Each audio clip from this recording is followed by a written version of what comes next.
Assalamualaikum warahmatullahi wabarakatuh. Afwan, ini kita anggap sebagai part kedua ya. Tadi di video pertama ada kesalahan, bukan kesalahan, ada gangguan teknis. Tiba-tiba video kami mati. Kami insya Allah akan lanjutkan di part kedua ini, part berikut ini masih di pembahasan yang sama, yakni jin dapat mengubah dan menyerupakan dirinya dengan sesuatu. Baik. Kita lanjutkan kembali. Imam Muslim meriwayatkan dalam sahihnya dari Abu Dzar Al-Ghifari radhiyallahu anhu, ia berkata, Rasulullah SAW bersabda, jika salah seorang dari kalian telah berdiri untuk melaksanakan sholat, maka dia dianggap telah bersutra jika di depannya ada sesuatu yang tingginya seukuran ujung pelana. Nah, dan jika di hadapannya tidak ada sesuatu, maka sholatnya bisa diputus oleh keledai, perempuan, dan anjing hitam.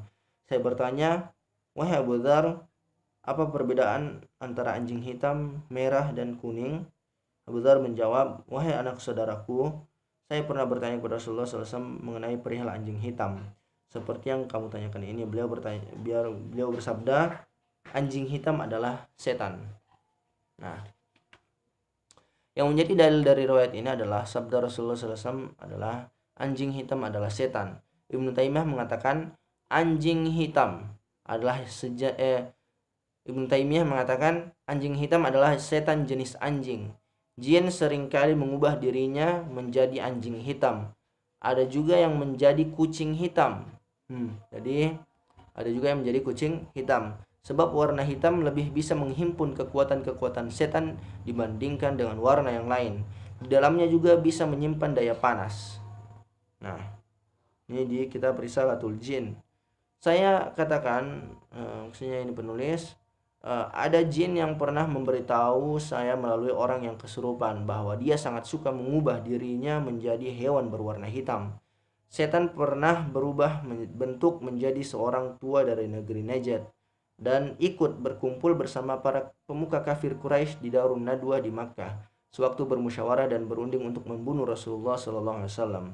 Ibnu Ishaq mengatakan, salah seorang dari sahabat kami bercerita kepada saya dari Abdullah bin Ubay bin Abu Najih, dari Mujahid bin Jubair, dari Abdullah bin Abbas radhiyallahu anhuma, dia berkata, tatkala para pemuka Quraisy berkumpul di Darun Nadwa, ruang permusyawaratan kaum Quraisy, untuk berunding dan bermusyawarah tentang cara menyingkirkan Rasulullah SAW, maka iblis menjumpai mereka dalam bentuk seorang syekh terhormat dari negeri Najd. Dia memakai peci ala Arab dan dia berdiri depan pada pintu Darun Nadwa. Ketika kaum kafir melihat seorang tua yang sedang berdiri depan pintu itu, mereka bertanya-tanya, siapakah gerangan syekh ini? Dia berkata, seorang syekh dari negeri Najd yang mendengar akan hari berkumpulnya kalian. Dia hadir bersama kalian untuk mendengarkan pendapat kalian semua. Semoga kalian berkenan menerima pendapat dan saran darinya. Nah, mereka berkata, tentu, silakan masuk.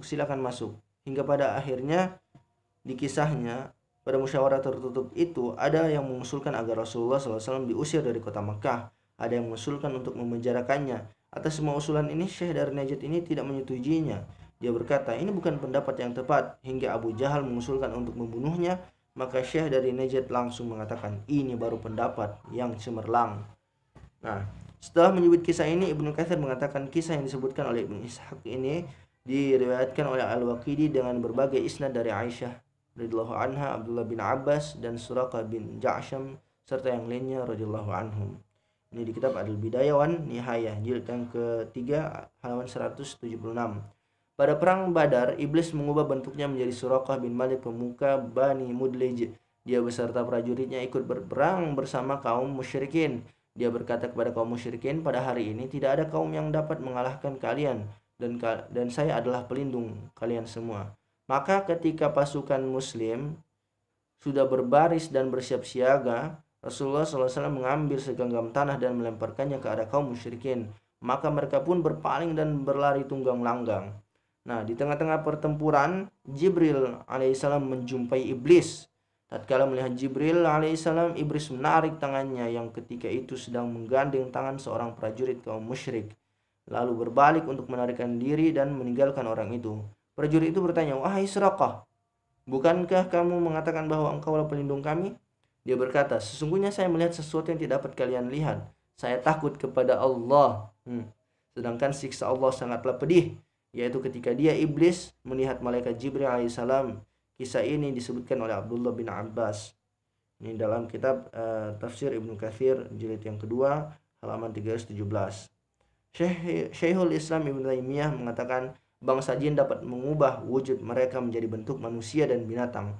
Mereka dapat mengubah diri menjadi bentuk ular, kalajengking, atau yang lainnya, termasuk dalam bentuk unta, lembu atau sapi ya, kambing, kuda, bigol, keledai, burung, serta bentuk manusia.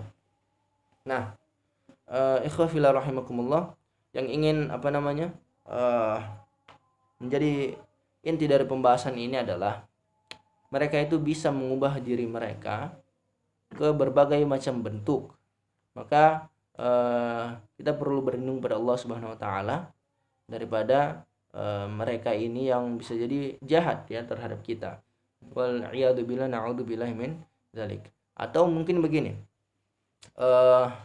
ada mungkin dari antara kita yang mungkin bermimpi ya melihat ada anjing hitam, atau ada kalajengking, atau ada ular hitam, atau mungkin yang lain-lain dalam bentuk hewan ya, atau mungkin ada orang yang mungkin tidak kita kenal tapi datang membisikkan sesuatu atau mengajak kita kepada kekufuran atau kemaksiatan.